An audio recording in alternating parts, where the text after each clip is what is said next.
Hello दोस्तों, नमस्कार। स्वागत है आप सभी का एजुकेशन मंत्रा में।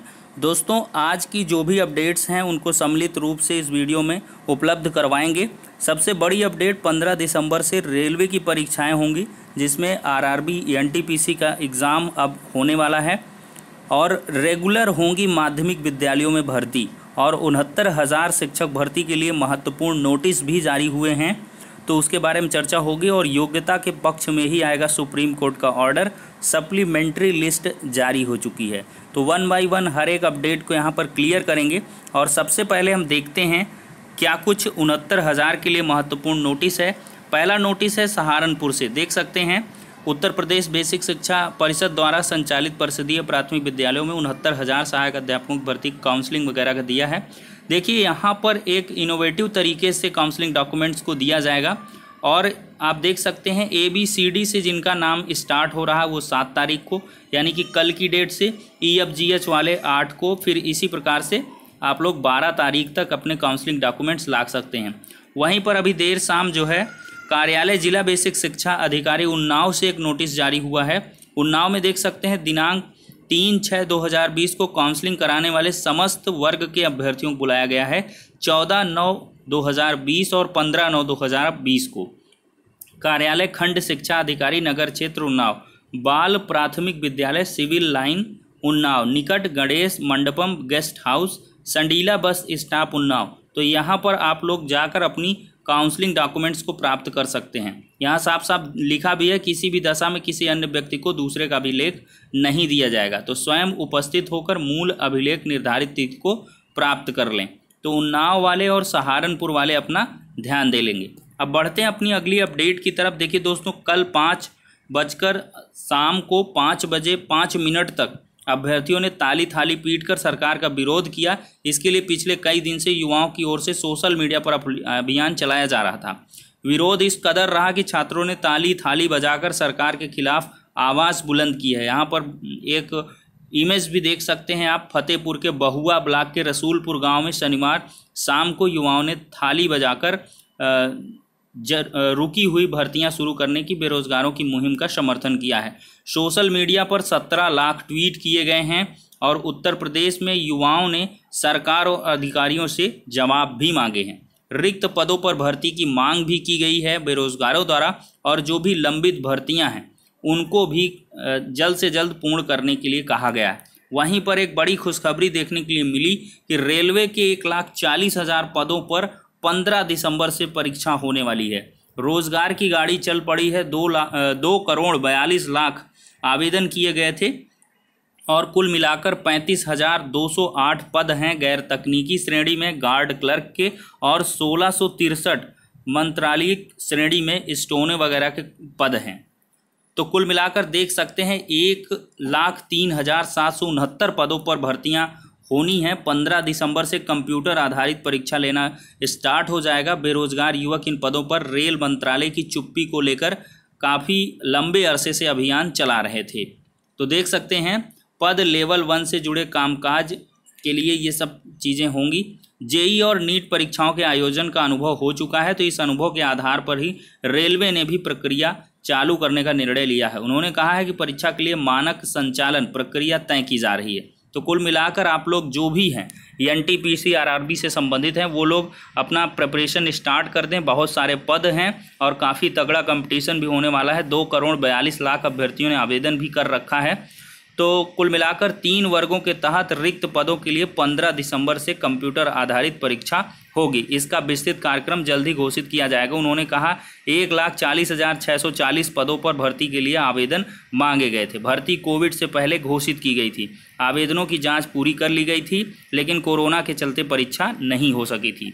तो कुल मिलाकर जल्द ही आपको एग्ज़ाम देखने के लिए मिलेगा, तो अपनी प्रिपरेशन स्टार्ट कर दें। और वहीं पर देखें तो चयन बोर्ड अब नहीं कर सकेगा भर्ती शून्य। एक बड़ी अपडेट है, माध्यमिक कॉलेजों में शिक्षकों के चयन के लिए नियमित भर्तियां परीक्षा कराने का आदेश हुआ है। तदर्थ शिक्षक नियुक्ति को अवैध करार दिया गया है और जल्द से जल्द इतने जो भी तदर्थ शिक्षक है उनके आधार पर आपको भर्तियां देखने के लिए भी मिल जाएंगी। तो कुल मिलाकर ये भी एक बड़ी अपडेट कही जा सकती है। प्रदेश में बेरोजगारों के लिए बड़ी खुशखबरी है। माध्यमिक शिक्षा सेवा चयन बोर्ड उत्तर प्रदेश अब भर्ती शून्य नहीं कर सकेगा।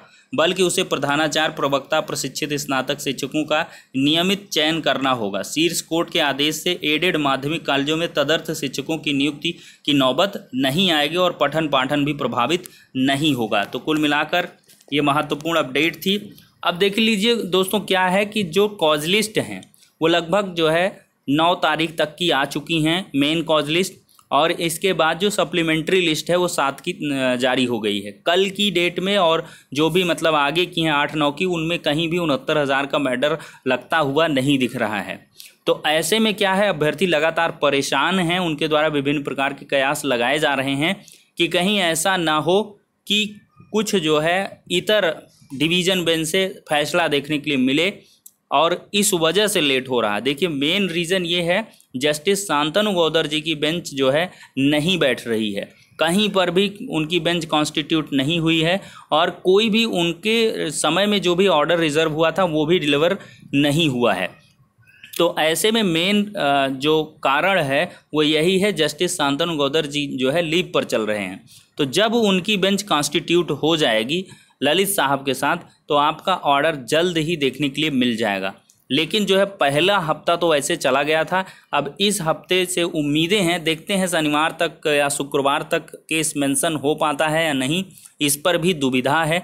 ऐसी मतलब गुंजाइश थी 14 के पहले केस लिस्टेड होने की, ललित साहब ने खुद ही ऑर्डर में लिखवाया था। अब देखते हैं उस आधार पर तो 14 के पहले आ जाना चाहिए था। और ये है कि अभ्यर्थी परेशान ना हो एकदम से। यहाँ पर जो भी फैसला आपको देखने के लिए मिलेगा सुप्रीम कोर्ट से, वो जो है मेरिटोरियस कैंडिडेट के पक्ष में रहेगा और जो भी योग्यता के मापदंडों पर खरे उतरेंगे और ज़्यादा से ज़्यादा एलिजिबल कैंडिडेट्स होंगे, मोर मेरिटोरियस कैंडिडेट्स होंगे, उन्हीं का यहाँ पे सिलेक्शन आपको देखने के लिए मिलेगा। कुल मिलाकर ये है कि ऑर्डर में अगर देखा जाए तो ज़्यादा संभावना जो है डिवीज़न बेंच जैसे ऑर्डर की है। डिवीज़न बेंच से शायद ही कोई इतर आदेश देखने के लिए मिले, लेकिन यहाँ पर थोड़ी सी भिन्नता भी देखने के लिए आपको मिल सकती है, जो कि और भी सहूलियत करेगी अन्य पक्षकारों के लिए। तो कुल मिला के परेशान ना हो, ऑर्डर को लेकर ऐसी बातें नहीं है। कुल मिलाकर जो भी मेन रीज़न है उसको यहाँ पर डिस्कस कर दिया गया है, किस रीजन की वजह से ऑर्डर में देरी हो रही है। तो आप लोगों को परेशान नहीं होना है। हाँ, थोड़ा जो धैर्य है वो कुल मिलाकर डगमगा रहा है अभ्यर्थियों का, चूँकि एक लंबा समय हो रहा है। लेकिन जो सबसे मेन रीज़न की अगर बात करें तो विद इन 90 डेज़ आप कुछ कर भी नहीं सकते हैं। कोई भी जब ऑर्डर रिजर्व होता है तो 90 डेज़ तक आप कोई भी चीज़ें नहीं कर सकते हैं। 90 डेज़ बाद आप केस की मेंशनिंग करवा सकते हैं, चीफ जस्टिस कोर्ट वगैरह में जाकर के वहाँ जो है कर सकते हैं, और वो मैटर रिकॉल भी हो सकता है। तो इस तरह से आप परेशान ना हो। अगर इस लिहाज से देखा जाए तो अभी उतना वक्त तो नहीं हुआ है, लेकिन कुल मिला के ऑर्डर अब तक आ जाना चाहिए और आ भी जाता। लेकिन यहाँ पर जो सबसे मेन समस्या है वो जो बेंच ने ऑर्डर रिजर्व किया था वो बेंच नहीं बन पा रही है। अगर लीव पर है जज साहब तो ऐसा भी नहीं पॉसिबल है कि फोनिक कंसल्टेंसी हो, क्योंकि उन जज साहब के भी इसमें हस्ताक्षर होने हैं। इसके बाद ही ऑर्डर अपलोड होगा। दोनों क्या करेंगे, आपस में कम्युनिकेट करेंगे, ऑर्डर को देखेंगे और इसके बाद ही फाइनल जजमेंट आएगा। और जजमेंट ऐसा है कि सुप्रीम कोर्ट एपेक्स कोर्ट है, that is the last court. अब कुछ होना भी नहीं है इस कोर्ट के आगे। तो इस वजह से कोई ऐसा आदेश आएगा जो कि मील का पत्थर साबित होगा। तो सभी लोग एकदम से निश्चिंत रहें। तो फिलहाल के लिए ये सारी की सारी अपडेट्स थी दोस्तों।